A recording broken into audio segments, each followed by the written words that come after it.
अस्सलामु अलैकुम वरहमतुल्लाहि वबरकातुहू। बिस्मिल्लाह वल्हम्दुलिल्लाह वस्सलातु वस्सलामु अला रसूलिल्लाह अम्मा बाद। यकम शबान से हमारा एक अहम दौरा शरह हदीस के मनहज का तखस्सुसाती मुताला शुरू हो रहा है। पाकिस्तान के कुछ मदारिस में पूरा शबान और रमज़ान 2 महीने छुट्टियां होती हैं, तो ये हमारा शबान का दौरा खुसूसी तौर पर उन मदारिस के लिए होता है, उन तलबा उलूम हदीस के लिए जो तलबा को शबान में छुट्टियां होती हैं। तो ये हमारा 3 साल से ये हमारा दौरा जारी है। शबान वाला बड़ा मजबूत दौरा है ये भी। इसमें भी तलबा उलमा तशरीफ लाते हैं। तो शरह हदीस के मनहज का तखस्सुसाती मुताला, इसमें हम क्या बयान करेंगे। ये एक बहाना है अपने इल्म को ताज़ा रखने का। ये दौरा जात का शेड्यूल हम गाहे बगाहे हर दूसरे तीसरे माह ऐलान करते रहते हैं, फिर दौरे करवाते हैं। हमारे सामने बैठे तलबा उलमा भी फ़ायदा ले लेते हैं, फिर वो रिकॉर्डिंग होती है, वो नेट के जरिए पूरी दुनिया जिनको चाहत होती है, जो कुछ सीखना चाहते हैं, वो भी फ़ायदा ले लेते हैं। सिर्फ अल्लाह की रज़ा मकसूद है। शरह हदीस में हम वो उन उसूलों पर बहस करेंगे इंशाअल्लाह जिन उसूलों की रोशनी में हदीस की शरह लिखी जाती है। अब ये जुमला एक है, इसके पीछे तफसीलात हैं। यानी हदीस के उसूल, हदीस के माना मफहूम, फ़हम हदीस के उसूल, सनद के उसूल, फ़िक़हुल मुहद्दिसीन के उसूल, नासिख मनसूख के उसूल, राजे मरजू के उसूल, ग्रामर के बड़े बड़े अहम उसूल जिनकी वजह से हम शरह हदीस कर सकते हैं।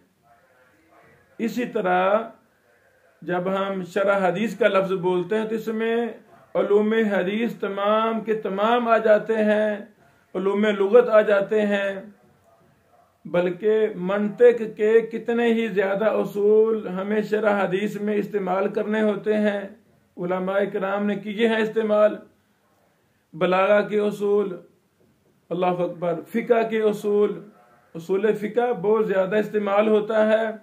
यानी जितने भी हमारे मुतदाविल उलूम दीनी या हमारे मदारिस में पढ़ाए जाते हैं, वो सारे के सारे शरह हदीस में इस्तेमाल होते हैं। तो वो जो अहम उसूल हैं शरह हदीस में, हम उन पर एक एक पर बहस करेंगे। पहला। दूसरा, शुरुआती हदीस जो बड़ी बड़ी लिखी गई हैं, हम इंशाअल्लाह उनके मनहज को पहचानने की कोशिश करेंगे। अल्लाह अकबर।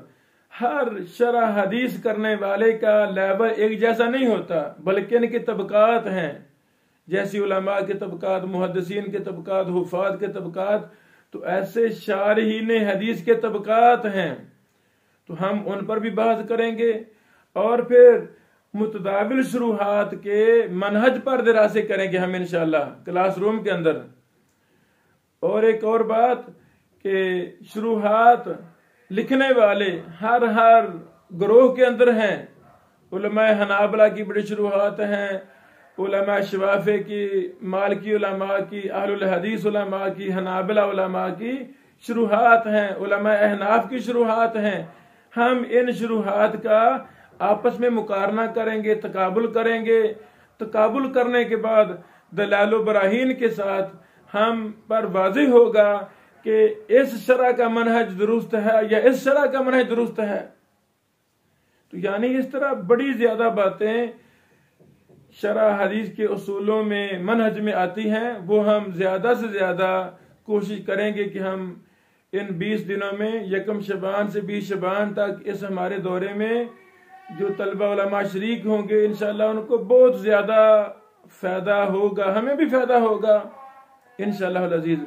और यही चीजें जैसे हमारी आदत है, हम साथ साथ तहरीर कर रहे हैं, कंपोज कर रहे होते हैं, तो इसी तरह अगले महीनों में ये हमारी एक मुस्तकिल किताब भी छपेगी, क्योंकि हमारा हर दौरा एक किताब पर मुश्तमिल होता है। इस नियत से भी हम दौरे करवाते हैं, चलो इसी बहाने इस पर भी एक किताब होनी चाहिए। तो शरह हदीस के मनहज पर उर्दू में कोई खास किताब हमारे लिए में नहीं है। तो ये चंद जरूरी बातें थी। तो ये दौरा इंशाल्लाह जुमा को तलबालों में हदीस हमारे पास पहुंच जाएंगे और यकम शबान से ये दौरा शुरू हो जाएगा और 20 शबान तक रहेगा। बारकल्लाहु फीकुम। इसमें तलबा उलमा अपने बिस्तर मौसम के मुताबिक हमरा लाएं। बाकी तमाम सहूलियात इंशाल्लाह इदारे की तरफ से साबिक़ा रूटीन के मुताबिक होंगी। बारकल्लाहु।